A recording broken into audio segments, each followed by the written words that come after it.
Good evening, ladies and gentlemen, boys and girls, and children of all ages. Yes, it is, of course, 7 o'clock-ish. It is Wednesday night. I have lost track of time slightly, but you know, that's the way, but yes, we are back once again for another episode of F1XL Xtra. Now, we already have a technical problem, which is always good, because the stream isn't appearing, and you're hearing me twice, which is always a nice thing, because oh god, there's so many mics on. Oh my god, there's so many mics on. There you go, that should fix that. Jesus Christ. There's so many mics on. Can't even explain it to you. Right, I'm hoping that this will fix it. You might see me appear in a second on the actual screen, but I don't want that. But yeah, I think we're going to have some problems tonight. So chicken tonight. Let's chicken tonight.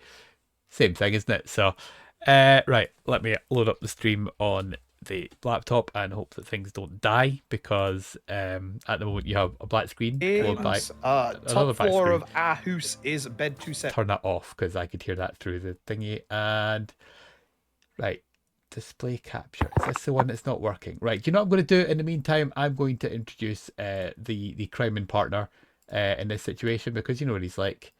He is here, so Unfortunately, I am very sad to say that I am joined by a man who was seen shouting at seagulls over the weekend for reasons I cannot quite work out why, and he keeps shouting something about hating dog leads for some reason, something to do with leads. So yeah, I have no idea on that one, but yeah, let's unmute him and say good evening to Mr. Barnes.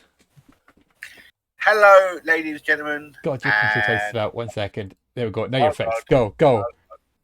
Hello, guys, girls, and children of all ages. F1XL proudly brings to you the one, the only F1XL Xtra, with some slight technical difficulties, but it proves we are live. It proves we're not doing this in the background and just posting up on Twitter or Twitch even. How was your week been, guys? Jex, Dean, good to see you in the chat. Hope you've had a good week so far. I also lost track of days. I completely forgot it was Wednesday. Obviously, first day back at work yesterday. I'm thinking it's Tuesday. I don't think it's Monday. Sorry. So I was just getting comfy, ready to watch Champions League, and then all of a sudden I'm going, shit! It's 7 o'clock. It's Wednesday night.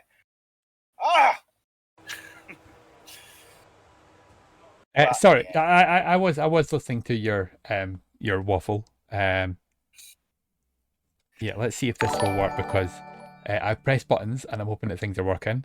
I can still see a flat screen, but I'm hoping it's not lagging. Let me know if there's any lag problems. If there is, obviously I can deal with said problems. But yeah, things seem to be going fun. So we're going to change this very quickly, and we'll put the Twitch stream on through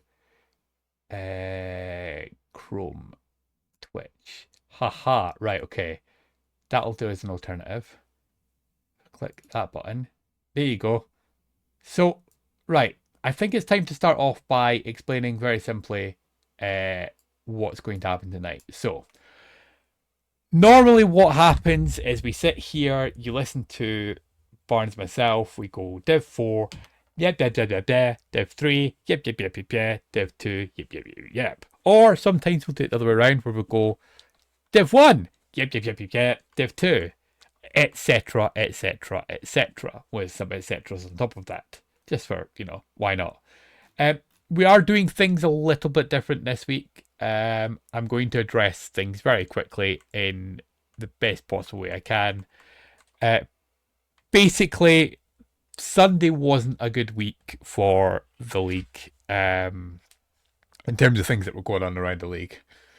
We had a lot of problems with things that went on in Div 1. I mean, I think there was 25 tickets over the weekend. There was a lot of stuff happening in Div 1 that I don't really want to be discussing or raising too much ultimately. I feel like a lot of the race was impacted by one small thing that happened, and it's kind of put a real stain on everything over the weekend. We'll discuss that race in terms of the result later on. And also there's a couple of other little bits that happened. I want to kind of try and avoid it too much. We'll still be going over the results as we normally tend to do on our stream. We'll talk about very quickly. It won't be a long. You know what I mean? Oh, so Barnes, how did you qualify? How did your race go? Blah blah blah. It's not happening tonight. So we'll talk about the result in a quicker way, and then we'll probably just talk about other stuff. So if you know you are not wanting to listen to me and Barnes talk as much tonight, then you know what?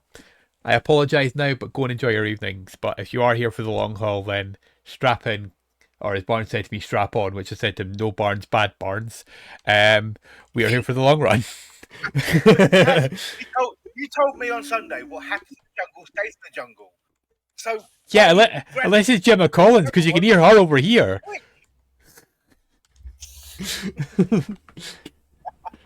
I'm claustrophobic, Darren! Yeah, wrong stream. Exactly, Wade. Exactly.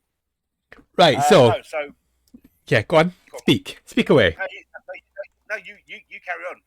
You're the one that sort of planned this new layout for this week, so I'm happy to follow your lead. Okay, right. Okay, well, you know what? We're gonna start. Like I say, I'm genuinely going to just break the leak into the 4 bits as usual. But instead of us talking about the racing, or even talking about the results, to be honest, for some of the races, we're literally going to sit here and talk about things to do with racing in general. It might be to do with the game. It might be to do with things that have happened in real life. So I will tell you now. Around about 8-ish, we have actually got a segment in place ready to go. I'm not recording or anything. He'll be joining us, but Dixie, who is the driver for McLaren in Div 1, will actually be coming on to talk about racing in VR, which I have to admit I'm kind of excited to have that full conversation with him. So that'll be definitely one to. I mean, we've all done the simulator. We've all sat in a real F1 car at an exhibition, and we've all done. we've all. Listen. Me and you might have, but yeah. Okay. So we've done sitting in a proper F1 car. We've done all of that. But yeah, the VR stuff I think is just absolutely insane that he does it in VR. Yeah, like I said, I think it's. Looking forward to hearing how he does it and how he manages to cope with it. 100%. Yeah, I'd like to say, if you have got questions in regards to the VR stuff, if you're still here later on, and absolutely drop messages in and we'll ask all the questions that we can. Wadey quite nicely has put us in a nice little segue into section 1, which is actually talking about F126. Because I am intrigued to hear what the opinions are of the people in the chat, but I think based on the state of the real sport at the moment, I think we're going to see a lot more problems with the new one, aren't we? I do too. I'm not a big fan of the new regulations in IRL F1. Not a big fan at all. So I'm not looking forward to seeing what they're actually going to do. If they're going to obviously mirror what's happening on real F1 in the game, I think it's going to ruin a few things. I think it's going to cause problems, and I think, you know, we referenced it before, but there was an incident in one of the tickets. I can't remember who it was involved in now, but there was a very big closing speed difference between the two drivers. It was the one at Japan, I think. I can't remember who it was involved in, but there was one. Oh, sorry, the real incident that happened at Japan between Behrman and someone else, and then we had an incident in one of the tickets that was something similar in terms of, it wasn't necessarily exactly the same, but the closing speeds between the two cars was so significant that when the two of them made contact, it looked much worse. And I think we're going to see a lot of that on the game, and especially I worry the one sort of, I say saving grace, but the one sort of thing that sort of settles my mind a little bit is, if you think about, you know, we've gone through the DRS stage, we've gone through curves, we've gone through ERS, we've gone through, you know, different minor changes in terms of how things are in F1, which has then been transferred onto F1 games. And obviously, scary as I say, you know, we've been running this league now for 13 years, so we kind of know a thing or two about changing regulations. I think the one thing that Codemasters have done well is they have updated their games with these regulations and the changes of the outputs of things like DRS, but done it in a way that is controllable for new drivers. So, for example, in the current game, you can have automatic recharge, you can have automatic DRS, so you don't have to be pressing buttons to set them up. And I think part of my mind is saying, and you can disagree with me all you want in the chat, but going back years and years, Codemasters have always introduced sort of fail safes for new regulations, and I do have that sort of hope that they will be able to do that on the new game. Yeah, I still think we'll see some incidents like the Call Pinto versus Bearman incident, but I don't think we will see as many potentially as we would do without any fail safes. But yeah, I still have my big concern, I suppose, over that. Do you think then? Do you remember when they did the big update on F2? They introduced, so when F124 came out, they still had the F2 car from 23.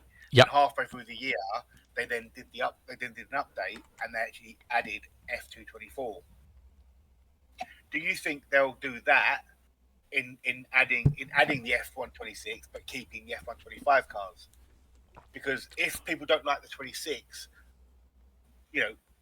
as a league, we'll be stuck racing with the 26 cars, and then we'll end up probably losing people because they don't like the upgrade, the update. I wouldn't rule it out, is my honest thing, because I feel like with Codemasters as well, they are very much the kind of company that would leave some of the older stuff in there if they're able to, because the way they're talking about it is downloadable content. But I'm just thinking about it just now when we talk about it. But like, my only concern behind that, obviously, I think what you're saying is absolutely correct. I think there's going to be a percentage of drivers who genuinely just do not want to play the new regulations. And I know I've already spoken to at least 5 or 6 people across the divisions and even outside of the game that have just said, I'm not interested in F126, the DLC or whatever they're calling it, because of the current regulations. But I suppose it's how they implement the update. So, for example, if they did it as, say, a DLC piece, so, additional content per se, I think that would work fine. But if they were to turn around and be like, we're going to do it a bit like, for example, Overwatch, or I'm trying to think what other, there was another game that did the same thing, where basically, Fortnite is another good example, right?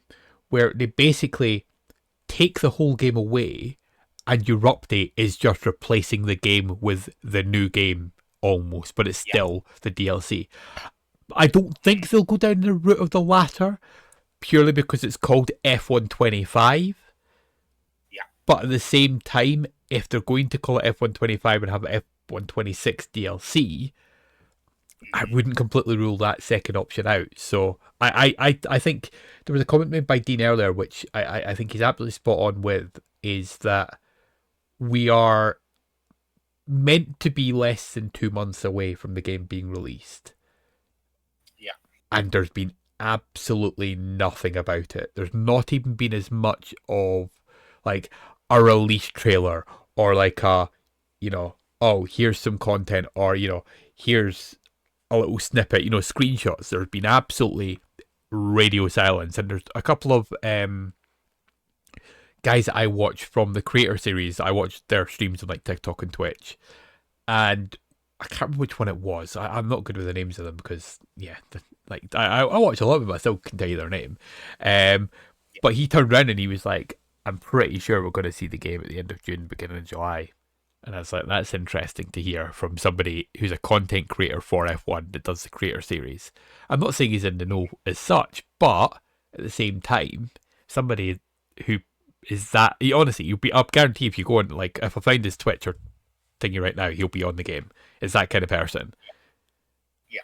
So in that regard, then I know we've really got a shortened season because of the update potentially coming at the end of May, start of June. if it does get put back, are we going to look at adding a couple of extra races on the end, or are we going to carry on just up till Bahrain? Because at the moment, I think Bahrain was being cancelled, wasn't it?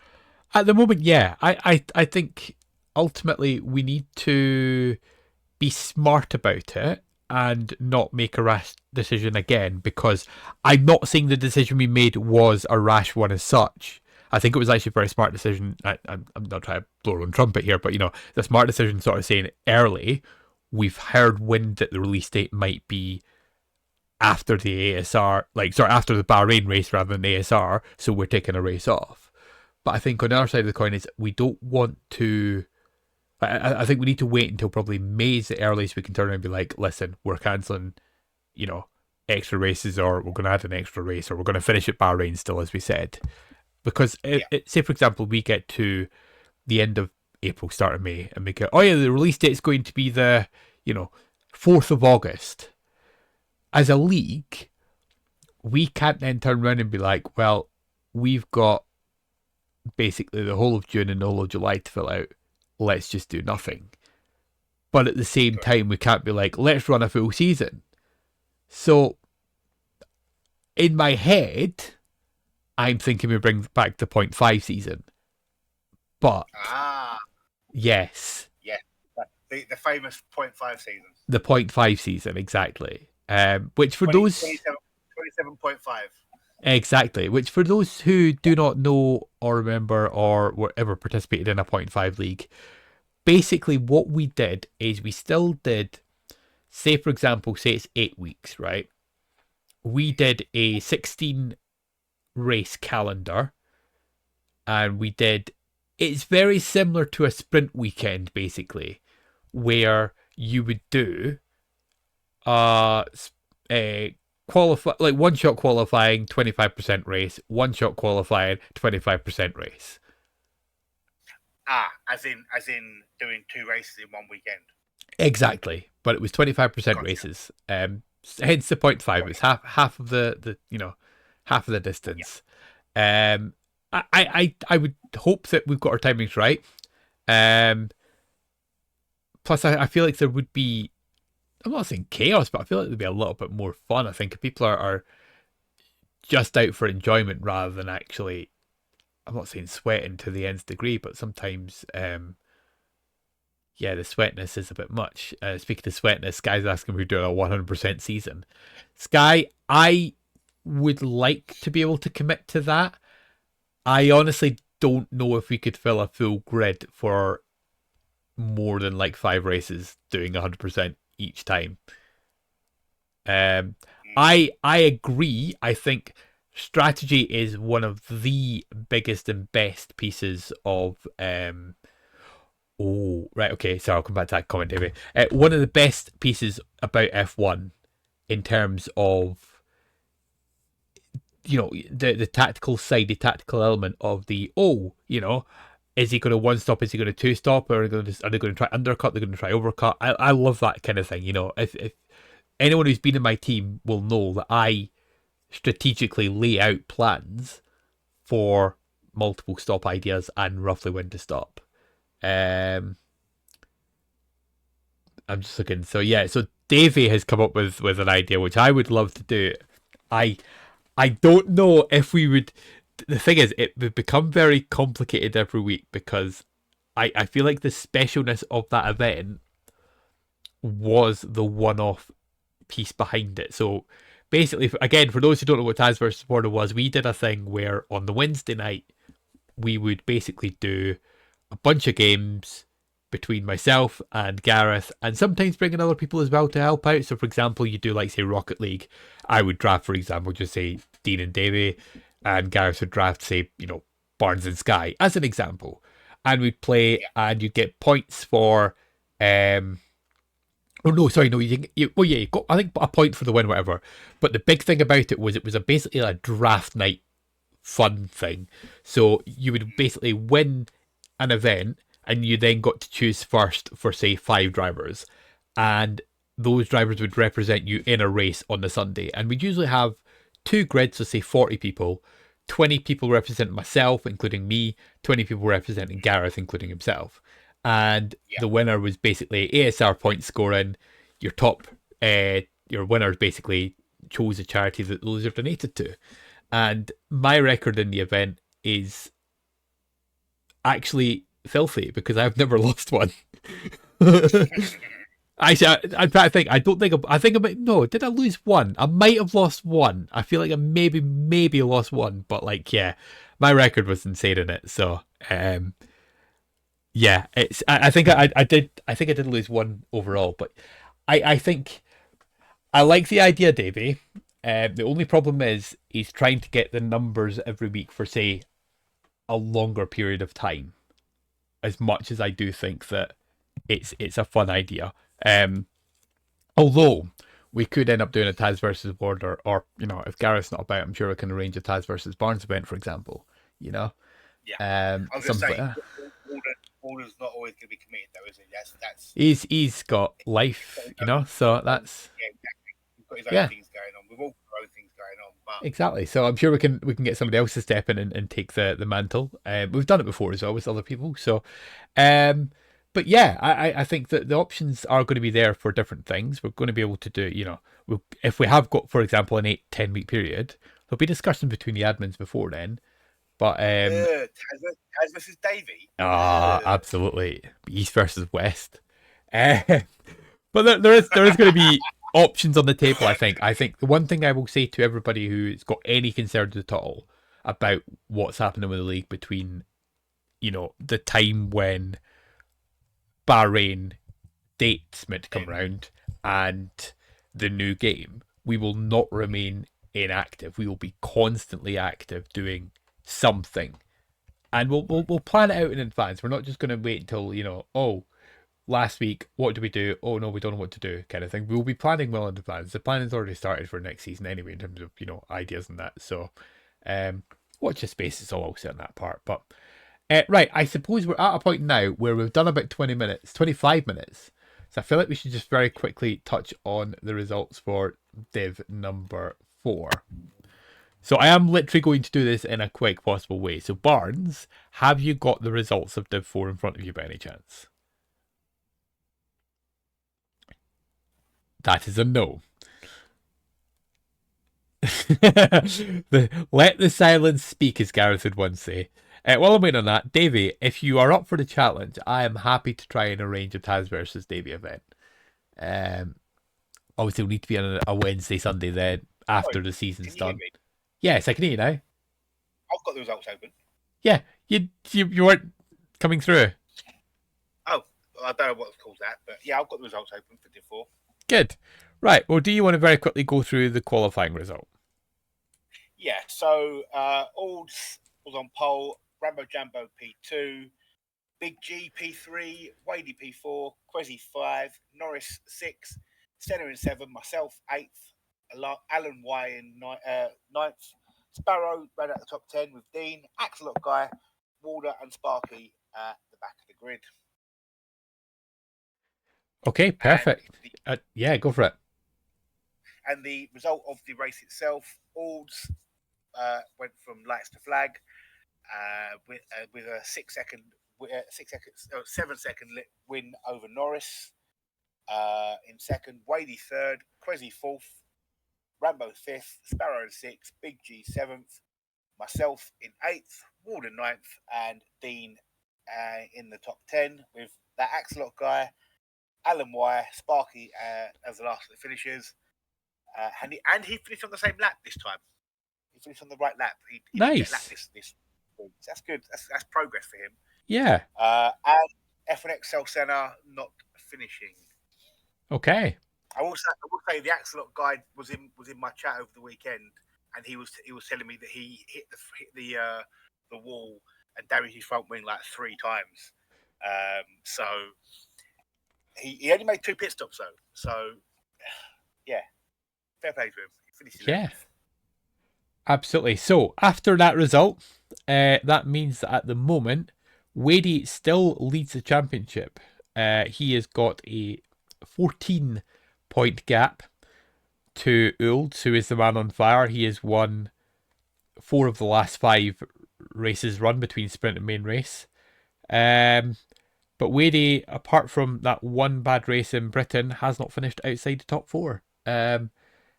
So yeah, the pair of them are driving. Apart from the DNF in Italy. Yeah, but he finished the other races, didn't he? So yeah. We had no Lakeside Ventura, so he has dropped to 55 points behind Wade, and he's 41 behind Uls. And then there's a nice little gap, close gap between him and Norris in P4. Sparrow currently sitting in that final ASR position as we speak just now in P5, ahead of Quezzy, who has quietly been making a climb up the table, by the way. Quezzy's now sitting only 10 points behind Sparrow, so slowly climbing up the table. Barnes, you're a couple points behind Quezzy, and then you've got Rambo just behind you. Tank, who's becoming a reserve. Tyler, who didn't race this weekend, he is on 36 points as well. So, yeah, nice little gaggle of cars all fighting for that ASR spot.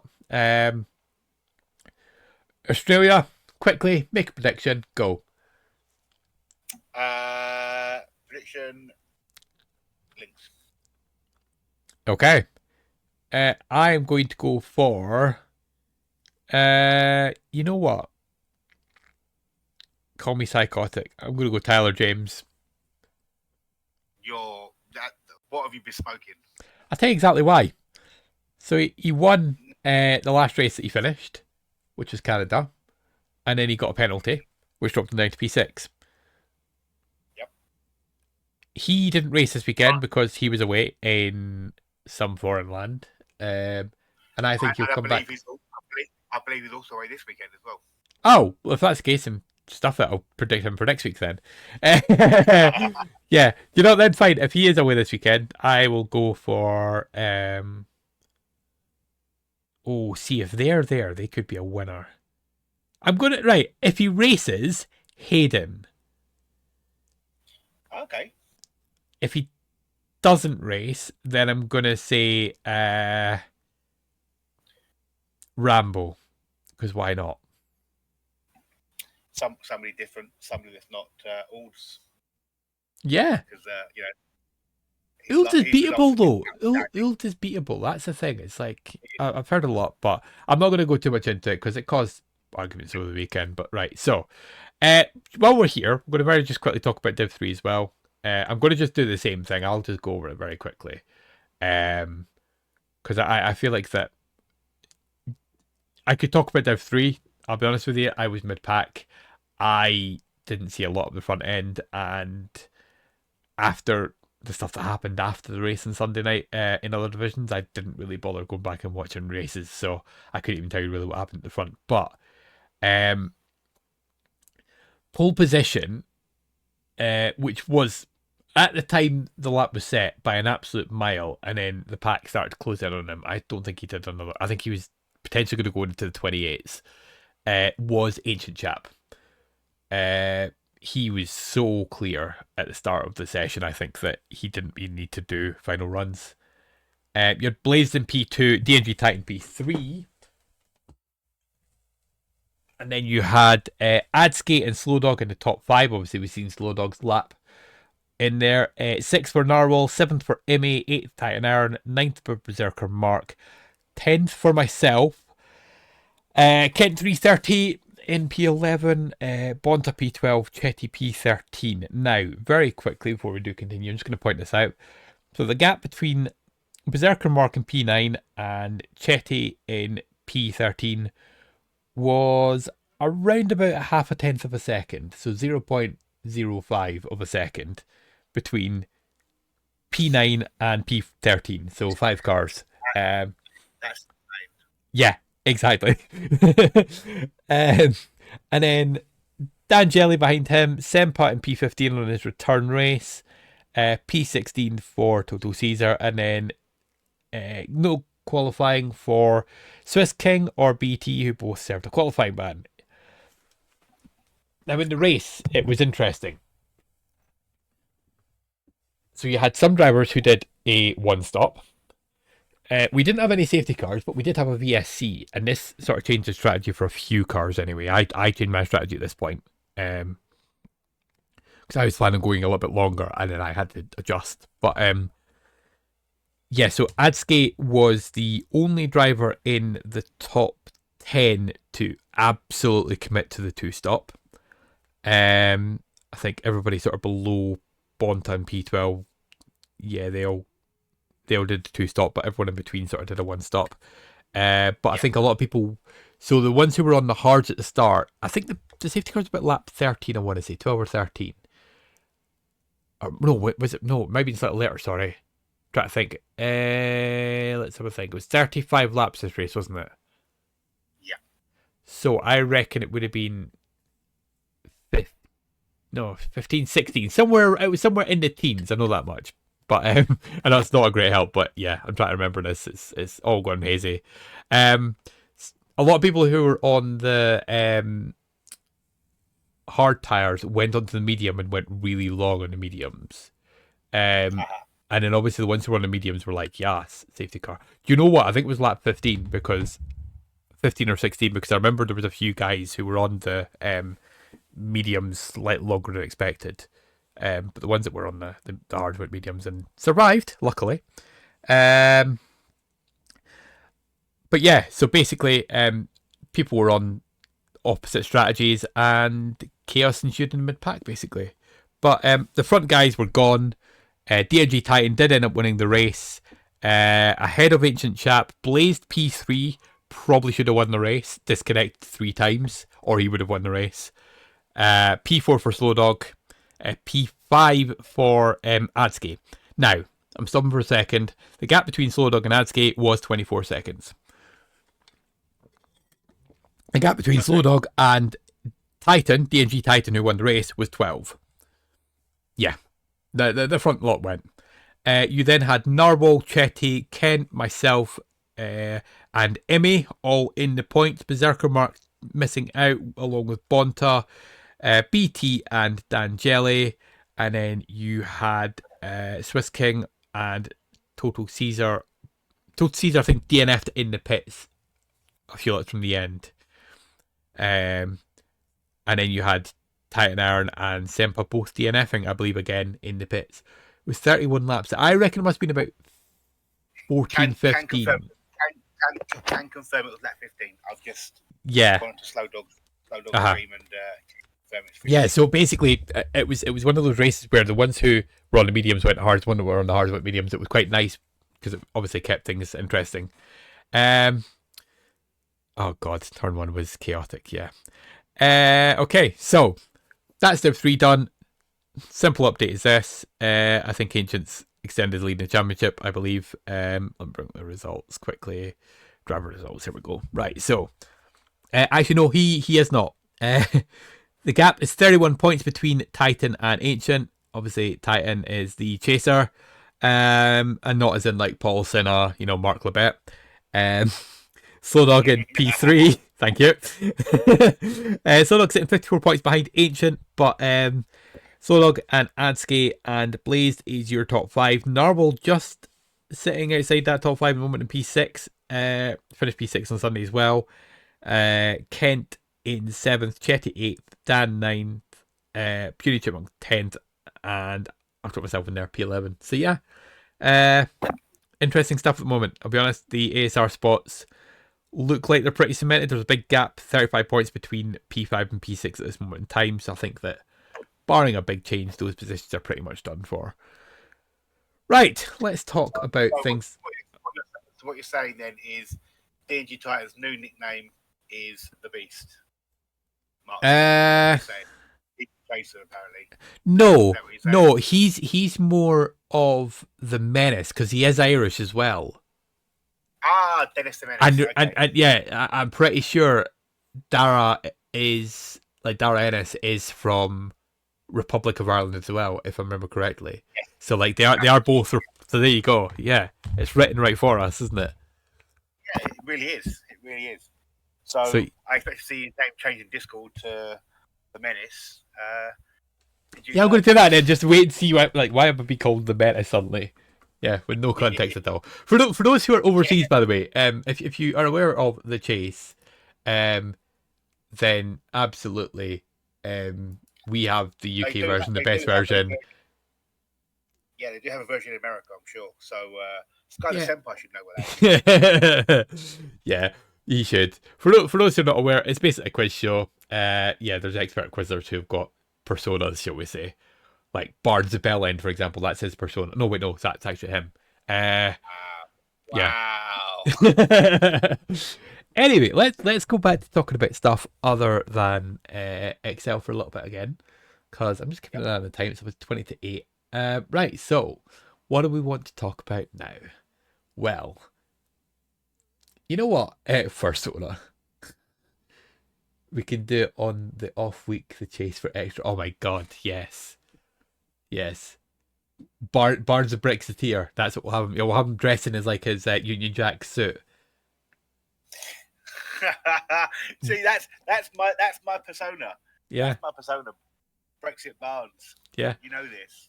Just walking out rather than him the it would just be God save our Rule Britannia, Britannia rules away. Yeah. Oh, don't give me ideas. You know I'm a good man when it comes to making quiz shows and that, so I'm happy to do stuff like that. But yeah, right. Well, do you know what? Let's talk racing. And you know what? I'm going to talk other racing for a minute. You've been watching much other racing other than F1, Barnes, or is it only F1 you keep an eye on? I keep an eye on a fair bit. I know that Verstappen competed in the endurance during the week, the 2-week gap between Japan and the previous race in China, if I'm not mistaken. Yeah, that was and he got disqualified from that, didn't he? Yes, and now this was an interesting one. I don't know if are you aware of why they got disqualified? No. So basically, it was nothing to do with the drivers or the car at all. The legality was all fine. But what basically happens is over the course of the whole event, so from start to finish, you're allocated a certain number of tires. Like in terms of you're allowed to use a certain number of tires, and they used one set too many on the car. Ow. So I think I don't know the exact numbers. I'm sure there'll be someone out there who's an endurance nerd. Like for example, say I think it's like 28 tires over the weekend, right? And they've used 32 or 24 and 28, for example. It's that kind of thing, and it's nothing to do with any of the drivers at all. It's literally the basically the people running the team that have made the mistake. So 24, yeah, I think they used exactly that. So yeah. So it's interesting to see that obviously that's happened, but I think the big takeaway from it all is the fact that Max not only has gone into a whole new sort of spec series and being competitive, but I think he's immediately shown that him and his two drivers, obviously co-drivers. I mean, if he decides that these regulations aren't going to get any better, I think he's going to go and win Le Mans in the next he's going to go away, run. I think he goes full-time WEC if he leaves F1 at the end of the season, which I know it's been talked about. I don't think it'll happen, but you never know. I think he goes full-time WEC. I think it'll be interesting to see what happens with that. Would you like? I mean, I would love to see it happen. Obviously, it's only ever happened maybe once, maybe twice max. I think Graham Hill was one of the first to do it. The Triple Crown, Indy 500, Monaco Grand Prix, and the Le Mans 24-hour. The thing is, I want him to do it, and I genuinely believe he is the best positioned driver to do it for the combination of his age, his ability, and also his interest in other motorsports. The only issue is, I think he made it abundantly clear in an interview in the past. There's two things I think behind it. One is that he's always said he's not interested in chasing things. He's not like he won't go out of his way to achieve the Triple Crown, for example. But the second thing is, and I need to double check, but I'm almost certain that I seen in an interview very recently actually, they asked him what motorsports he was interested in doing, and that was IndyCar was one he said no to. So I don't know if he would actually ever be interested in doing the Triple Crown, because obviously I think Alonso's got 2, He's not won Indy, even though he's tried it a couple of times. But yeah, I think Max is probably the closest person to have a chance of winning it. The one series that he did mention that he was interested in that has my attention though is he said he wanted to do supercars, as in we used to be Aussie V8 supercars basically. Yeah. Which, if he went and did that, I would be absolutely glued to it because Max has the right level of aggression and level of pace to be competitive and a dick in that series. Yeah, there you go. So I think Sky's confirmed it as well. Sky, yeah, he said he'd not touch an IndyCar, which is a shame. It is a real shame because I genuinely believe that Max might be the first person in a very long time to, be able to do the traditional Triple Crown. But at the same time, if he was to turn around and say, "Oh, I've not won the Triple Crown," but he goes and wins Bathurst, he goes and wins Le Mans, he goes and wins. Obviously, he's won 4 world championships in F1. He's got he's got a Monaco win at least as well. You know, you're trying to say to Max Verstappen, "You're not won a Triple Crown, but you won that instead." I think he'd be very happy because, I mean, it's not like it's bad sporting feats, is it? No. It's a real shame about the IndyCar situation because I'd love to have seen him done that. Yeah, the other one that was close to doing the Triple Crown is Juan Pablo Montoya. He did Indy 500. He won it twice. Won the Monaco Grand Prix in 2003, but hasn't won Le Mans. Yeah, and again, you know, it's that thing of he, as Sky said, he never did the top class in Le Mans. I think it's a shame. Again, Montoya, another one. You know, I think you say Montoya was the last person to have a real shot. I think Alonso was the last one to have the real shot at it because of the fact that Alonso went and won, or he's went and competed in multiple of the events, hasn't he? He's not. I don't think he won. Yes. Did he win Le Mans 24? No, I don't think he did he? Yes. Oh, yeah. He has. He did. He did. Le Mans 24. Yeah. He won it in 2018, 2019. Yeah. But hey, I think Monaco 0607. Yeah. Monaco. Yeah. Everyone remembers the 07 race. And to be fair, the 06 qualifying, everyone remembers as well. Yeah. Yes. Michael Schumacher parking it at Raskas. Yeah. What a piece of driving, by the way. Pure skill. Mm-hmm. You would say that as a Ferrari fan, wouldn't you? As a Schumacher fan, absolutely. But yeah, I think that's a very good shout as well. I can see Max, if he does finish this season, like I said, we're talking about this, it might not happen, but if he does leave at the end of the season, I think, yeah, he's going to go and do endurance racing, and I think, you know, you'll see him do things like WEC, you'll probably see him doing 24 hours, and yeah, I can see him, you know, going all over the world to do it as well, which would be good fun. So, but yeah, it's a shame. When is the 24 hour though? It's right. You know what? I'm not going to answer because somebody in the chat will know the exact date, but I'm pretty sure it's right.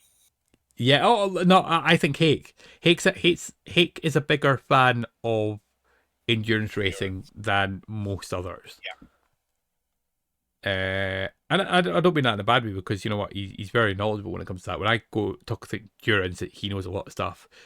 It is the 10th to the 14th of June 2026. I've just found it.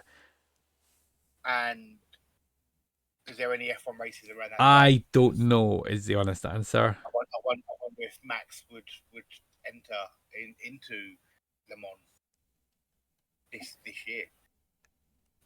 He's done another endurance. Barcelona's on that weekend. In that case, yeah. he won't be doing that then. Well, that's the thing. Unless Red Bull allow him to go and do it. I think if the car doesn't become more competitive, Max may turn around and say, "I want to do Le Mans over doing F1." Like what happened with Alonso when Jenson Button stepped in for that Monaco race. That's right. Because we know that Monaco and Indy 500 fall on the same weekend. So yes, we know that I know for definite. So But, interesting to see what I was going to say, see what Verstappen decides to do. I agree. I think for the brilliance, you know what? He's a very controversial and sometimes hated character, and I understand the hate to an extent. Some of it is forced, but I genuinely don't think people quite realize just how special this guy is in a car, and the purists obviously do, but I think the things that he's doing in an F1 car, I think you can probably count on one hand the number of people that have been able to do what he can do in an F1 car. I genuinely believe that. Listen, I wholeheartedly agree, but I'm probably going to open a can of worms here to 2021. 2021 was nothing to do with him, though. That's a simple fact. No, I know. And, I know it's yeah. having to do with him. I know it's having to do with him, but he benefited from that whole thing. Yeah, but from that whole thing, right? He has taken a bunch of hate for something that's out of his control. Correct. But, I don't hate him. I just don't like the way that the whole thing was handled. I agree with that, but that's my point. Is that and people have forced hate because of something that was not his control, and it stemmed from that. People genuinely hate Max because of something like that. Exactly. It is, as Sky said, it's not that painful for him. He's won a trophy, obviously, but he doesn't care what's happened. He's raced. He's won the race. He's the champion. Simple as that. But yeah, I think if you look back in F1 history, I honestly think he's up there with some of the best people to ever sit behind the steering wheel of a car. And I don't just mean F1. I think he's going to go down when he retires from motorsport. I think you're going to look back at him as, a very, very, very special character. So here's a question then, who's your Mount Rushmore of F1 drivers? Of F1 drivers, right? Yeah. Of F1 so drivers. Who would be your four? Now, what I should be saying and what I am going to say is possibly two different things here. Yeah. Number one, Schumacher, not even thinking about that. Number two, Jim Clark, not thinking about that one. Number three, Ayrton Senna. Number four is an interesting one for me. And there is reasons behind why as well. Okay. Now, I'm not putting Hamilton on there, I don't think. No, you know what? No, I will. I'll just, and I mean just, because there's a few drivers in my mind that belong on there that maybe, so for example, I think Vettel to an extent, but there's reasons why I'm not going to put Vettel on there. I think if you're putting Senna on there, you almost have to put Prost, and I think a lot of people forget just how good Prost was. And I mean, that man, they called him the Doctor, and the things that he could do with a car was just... not the Doctor, the Professor, sorry. The Doctor was fucking Valentino Rossi. The Professor. They called him Professor because he was so smart and ahead of his time with what he could do with an F1 car as well. That for me, I would have him ahead of Hamilton in a top five. I think Hamilton for me is the fifth best F1 driver of all time. I think the reason why he doesn't quite get on there for me, and again, I totally respect the records in that. I totally respect that. But I think that, as much as you can go on about sort of Schumacher doing what he did in an overpowered Ferrari and Lewis doing what he did in an overpowered Mercedes, I think the telling thing for me is when he's not had a good car. I think that you look at the drivers when they're in a bad situation and what they can do tells me a lot more about their ability than what a good driver can do in a good car. And I think it's why I think Max will be in the conversation when all is laid to rest, because I think that from the moment he stepped into F1, yes, he was in the Red Bull straight away, but there was times where that Red Bull was sometimes third, fourth fastest car on the grid, and he was still pulling out results where you're like, oh my god, he's good, you know. Where has he pulled that result from? Exactly, and for me, that's a sign of a genuine, brilliant driver. And I think Lewis he's never really faced that sort of level of adversity ever in F1, apart from there was one period, 2009 to 2012, and even at that, 2009, there was points where that McLaren was probably as quick as the other two. I think, Red Bull and Braun were obviously comfortably 1-2 overall, but I think, McLaren had their moments. 2010, 2011, I think 2011 for me is a very telling sign of Lewis and what he can be like in a bad car. He melted and just fought everybody, got argumentative, and had a bad season. Yes, it's a bad season.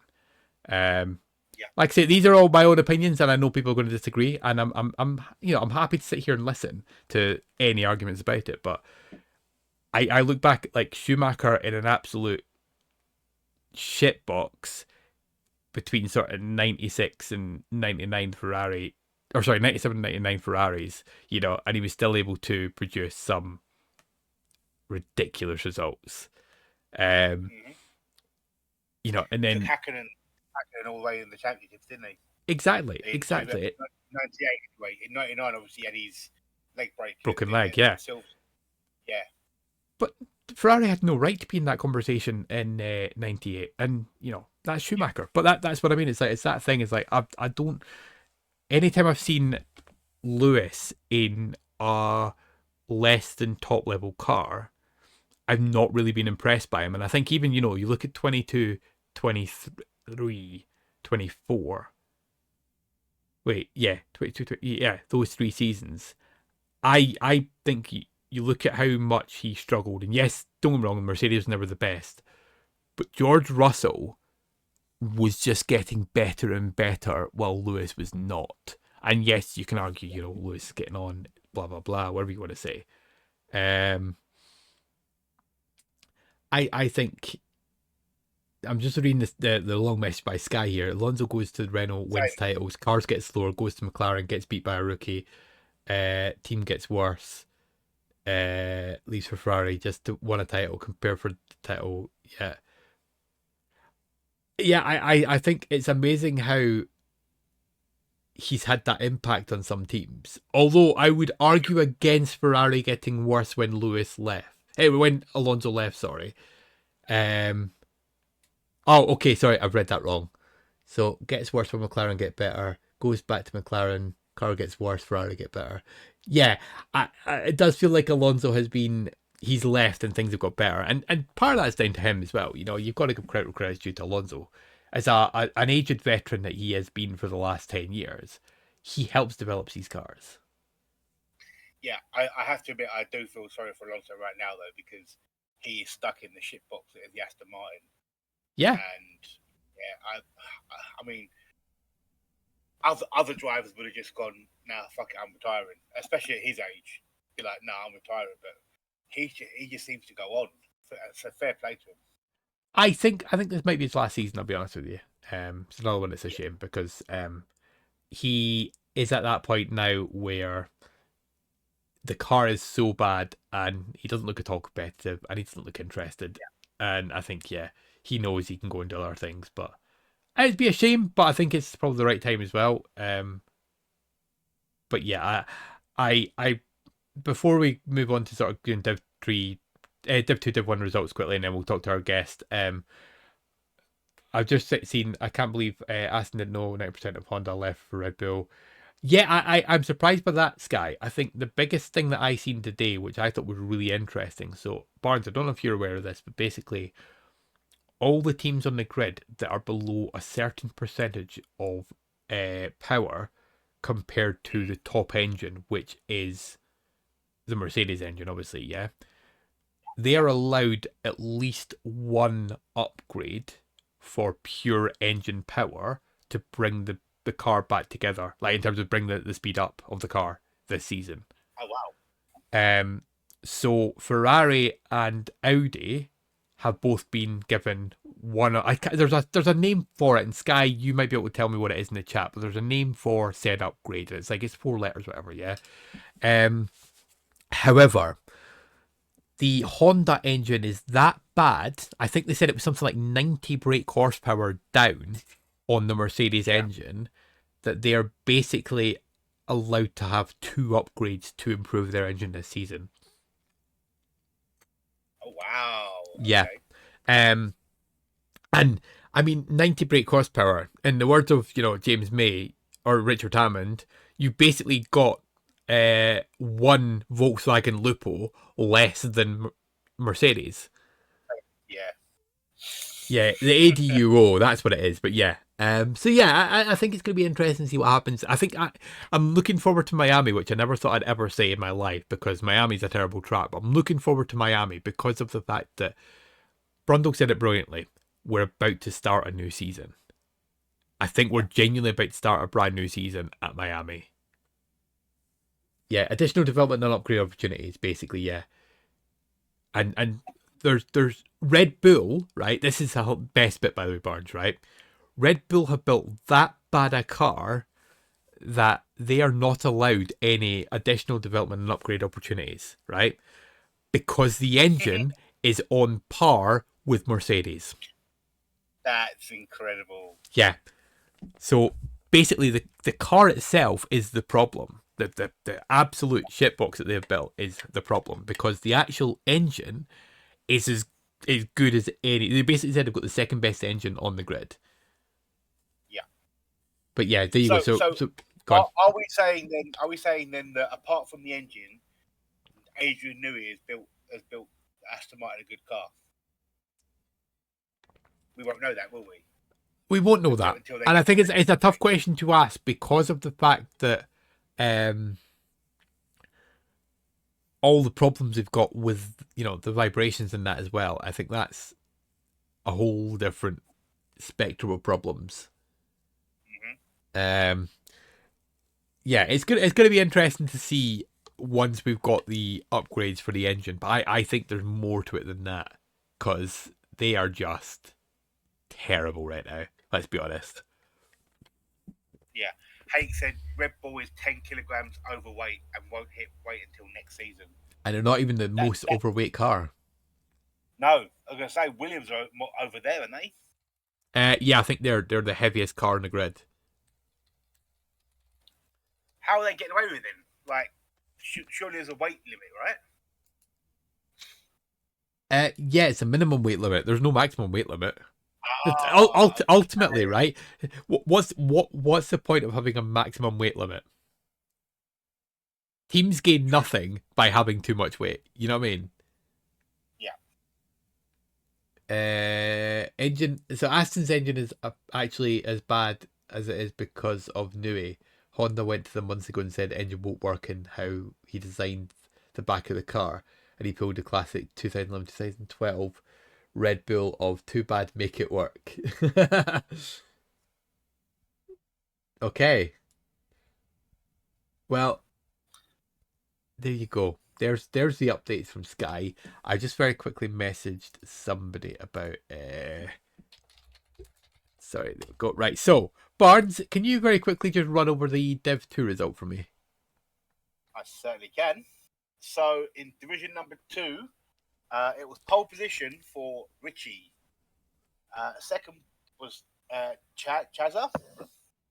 Third was ARL Bob. Find the Path returns to grid for the first time this season.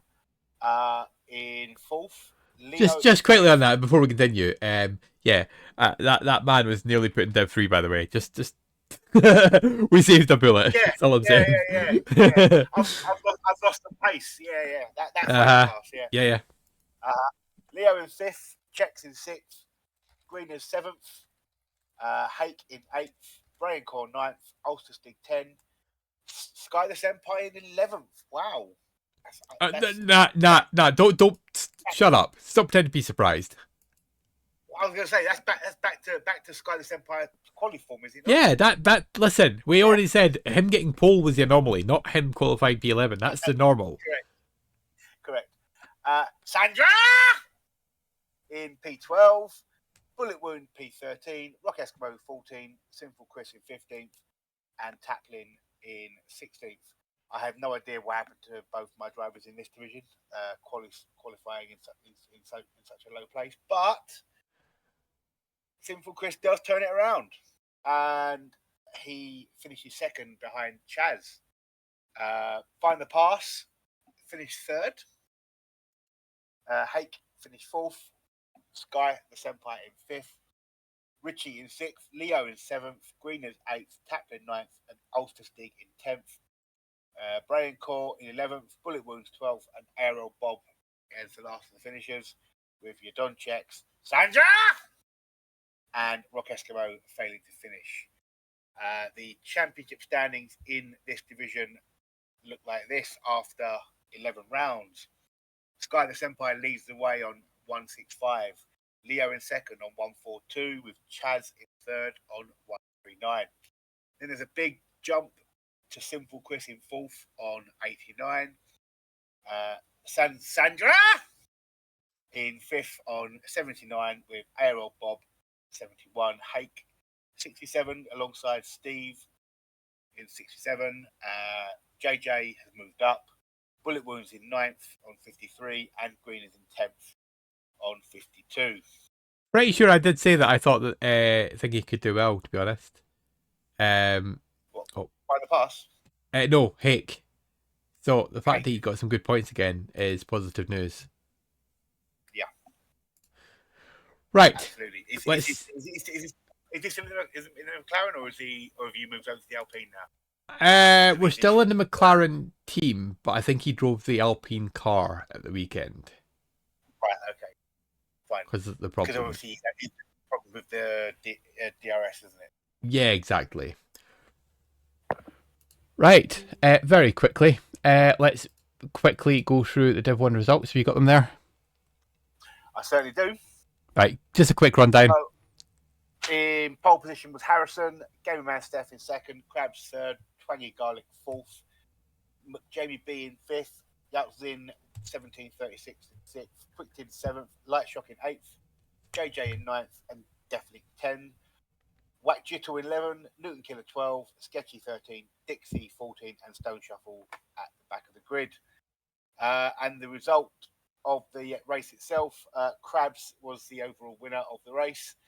Light Shock in second, Quickton third, Gaming Man Steph in fourth, Newton Killer fifth, Jack Whittle sixth, Twangy Garlic in seven, Jamie B in eighth, Dixie ninth, good points for him, and Stone Shuffle in 10.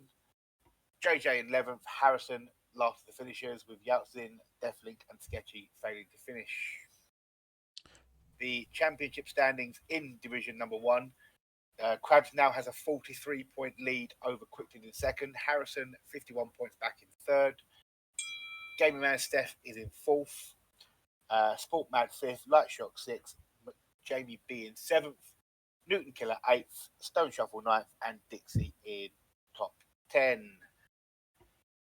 Perfect. Now, and lastly, the overall, very quickly, give us that rundown, and then, yeah, we can end it. Yep. Yes, the overall standings are Red Bull lead the way on 840. They've got a 161-point lead over Ferrari in second. Williams are in third on 533. Aston Martin fourth on 505. Mercedes, 440. McLaren 423, Haas 403, and the RBs are the last of the team-owned teams on 388, and Sauber 140 and Alpine 110. Perfect. The weekly total quickly, the best scoring team of the week when it decides to load. Was Red Bull with 97 points. Not surprised. No. Right. I think we can call it there right now. So I think that very simply we say this, that obviously tonight has been a totally different show from the usual. Any feedback, positive or negative, will be much appreciated. Obviously we did completely different for a change. We're not going to do this every week. We'll talk about XL normally once the F1 gets back, we might do a bit more this, maybe a few other segments, you know, like quiz or something, for example. Just to mix things up again, because we do like keeping things interesting. But yeah, I think from Barnes and myself, thank you to those who have stuck around for the full show. It's much appreciated. Obviously, we'll be on YouTube later. And Sunday, Australia, 9 o'clock. Make sure that you're ready to go and get some big points, is what I will say. Davey will be streaming the Div 1 race on Sunday, and fingers crossed it's something that we can put on the stream. But from Barnes, from myself, thank you so much to everybody who has joined, and we will speak to you guys next week. Bye for now.